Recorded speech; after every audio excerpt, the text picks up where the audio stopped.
Hello, welcome back to my channel. I'm Kieran Sage. I use she, they, any pronouns, even if you're not cool about it. You can't really misgender me because I don't care that much. Sucks to suck. This is my November reading wrap up, and if I sound a little funky, I'm still getting over being sick from where I was at PAX Unplugged back in November. I really wanted to get this video out because I haven't been particularly great at getting out videos, and this one should probably be a short one, to be entirely honest with you. I didn't read a lot in November. It wasn't my worst reading month by far. I think that crown belongs to either February or May of this year. September was pretty close, but I think I read too much in September before anything bad happened. But I didn't do a lot of reading because I was working a lot. Most of my reading was done at the tail end while I was sick. So I only really have 4 books to talk about this time, and I don't own any of them physically, so you're just gonna have to do with the pictures that pop up on screen. But I did branch out from my TBR this month, not entirely intentionally, but we'll get there. The first book that I read in November, I probably am not going to talk a whole bunch about, and that's actually for the first 2 for different reasons. The first one is Tales from a Not So Talented Pop Star by Rachel Renee Russell, which is the 3rd book in the Dork Diary series, and it was fine. It's a cute little graphic novel, but also it's one of the most forgettable ones that I remembered that I read at the very end of the book. I had read it several times before and I did not remember until I was at the end of the book. I honestly, after reading it, still managed to forget that I even read it this November, so it's very forgettable. It's a perfectly fine installment to the series, but it's forgettable. I ended up giving it 3 stars like I've been giving all of the other ones. This one is just about, I think, a band. They made a band for a talent show. That's all I really remember about it.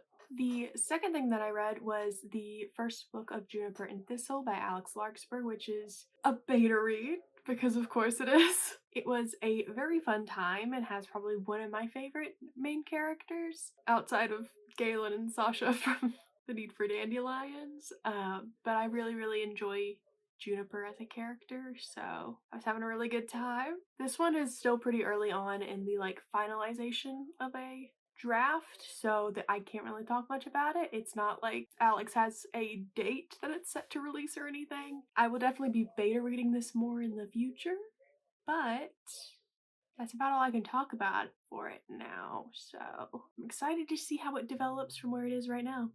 And I know a big change is already happening for book 1. The 3rd book I read actually was on my TBR. The first one was too, but the 3rd book I read was Paladin's Hope by T. Kingfisher, which I enjoyed significantly more. Paladin's Hope follows Galen and Piper. Piper being they call them lich doctors in this world, but kind of like a coroner vibe. And of course, Galen being one of the paladins of the Saint of Steel. And I love them very dearly. I think their relationship is so incredibly cute and tender and so sweet. But I almost wish I liked the story of it more, which sucks really bad because I really do like Galen and I really do like Piper.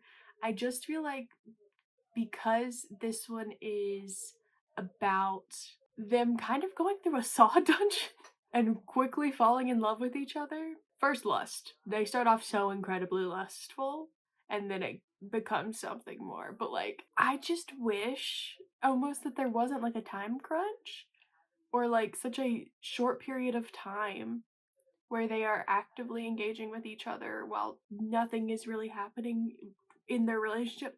There wasn't enough breathing room, I think, for these two. We got plenty of breathing room in the first book, Paladin's Grace, which I really loved. And there was a solid amount of breathing room in Paladin's Strength. But in Paladin's Hope, I feel like we didn't get quite enough breathing room. It was a lot of stuff is happening all up front, and then it gets kind of more breathing. It's not how I was trying to phrase that, but that is how I phrased it. I really did like the exploration of the gnolls in this one. I think it was very good world building, and I love the gnolls so much, and I'm so glad we got to see so much of them in this book. But I wish that because we had gotten so much of the gnolls, I wish that this book was longer and gave more time with Galen and Piper. So I think that the romance suffered a little bit because there was a whole bunch of stuff happening and the romance did not really get to breathe and expand and kind of settle in with them as they were working towards having a romance. I will say I was pleasantly surprised and also a little bit frustrated by the epilogue in this one, but I think the epilogue was good. I was just mad that they got an epilogue and Esteban and Clara didn't. I was just a little disappointed in this one though. I also just think Piper is a very cool character, and I was a little bit disappointed that the mention of Piper's PTSD towards like the endish of the book gets teased for like a scene and then kind of just gets thrown away, like it doesn't come up again ever. And that made me really sad because I was like, that's such an interesting thing to think about. And then you didn't do anything with it. And it made me so frustrated.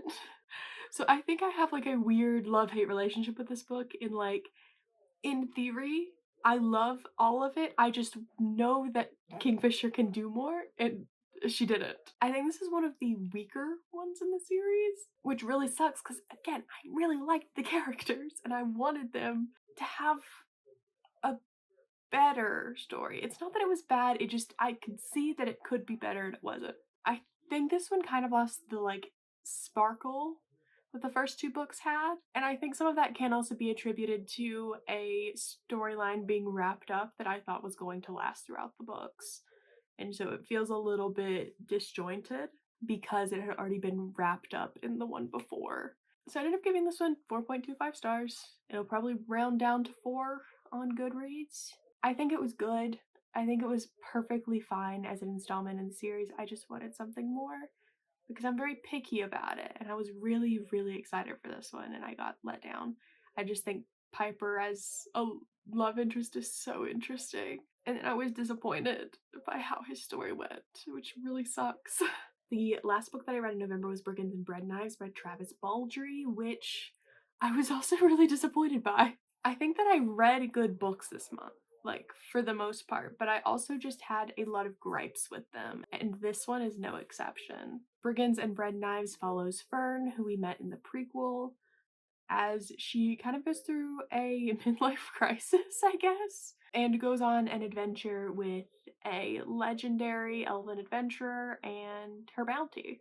I thought I was really going to like this one because I liked the balance of action and coziness that came with Fern's introduction in Bookshops and Bone Dust, but this one did not work for me. I loved Fern in that prequel, but in this sequel, we get a very different Fern, which isn't something that I was particularly expecting, and I do not like this version of Fern. I found myself very annoyed or frustrated with her choices, and that she lacked a lot of agency throughout the story despite it being her story. I also found that a lot of the side characters were interesting but very surface level. Like, we didn't get a lot out of them throughout the book. They never really got deep enough for me to really care about them a lot. And one of them in particular, just like, we never see again at the end of the book, which is so incredibly frustrating. It makes sense, I guess, for the character, but we didn't get much about her, which makes me so much more frustrated with the fact that I feel like I ended the book not really knowing anything about any of the side characters. I just think this one was really disappointing on so many levels because I like the series as a whole a lot, and I did not like this one. I think there are definitely good moments in it where I was interested and I was sad, but it ended up just not working for me in any real kind of way. The only reason I really finished this book, because I was already like very bored and not interested within the first 100 pages, and the only reason I really finished it is because I had already sunk so much time into the series as a whole. I think I will probably read the next one that comes out in this series, but my hopes are not nearly as high as they were whenever I picked this one up. And this one was also not on my TBR for this month, but I managed to get it very quickly from my library. Like, they added it and then immediately I had placed the hold and it was in my Libby. So it's not even that I wasn't interested.